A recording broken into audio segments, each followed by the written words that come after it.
శరత్చంద్ర కుటుంబం అంతా కూడా వనభోజనాల కోసం అని చెప్పి వికారాబాద్ వస్తారు. ఇందు కూడా వాళ్ళతో పాటు వస్తుంది. ఇక చెర్రీ చాపతో పాటు మరికొన్ని సామాన్లు తీసుకొచ్చి టెంట్ కింద పెడుతూ కార్తీక మాసం చుట్టూ కనిపిస్తుంది.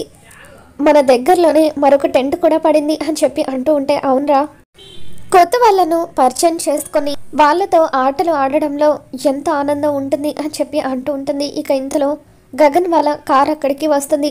శారద, గగన్, పూర్ణి కార్లో నుండి కిందకు దిగుతారు. ఇక గగన్ని చూడగానే శరత్చంద్ర కోపంతో రగిలిపోతూ ఉంటే అపూర్వ షాకోతో ఇదేంటి పిన్ని వీడొచ్చాడు అని గోరింటాకు సుజాతతో అంటూ ఉంటుంది. భూమి కృష్ణప్రసాద్తో కన్ఫర్మ్గా వీళ్ళు నా కోసమే వచ్చుంటారు. నిన్న అబ్బాయి గారిని తట్టుకోలేకపోయాను, అటువంటిది ఈరోజు అమ్మగారిని కూడా వెంట పెట్టుకొని మరీ వచ్చాడు. వీళ్ళు నన్ను టార్గెట్ చేస్తే నా పరిస్థితి ఏంటి మామయ్య అని చెప్పి భూమి టెన్షన్ పడుతూ ఉంటుంది.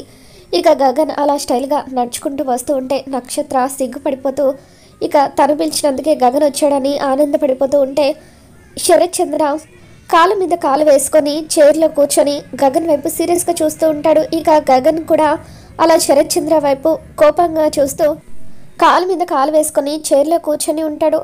మరి ఈ వీడియో మీకు నచ్చినట్లయితే తప్పకుండా లైక్ చేయండి.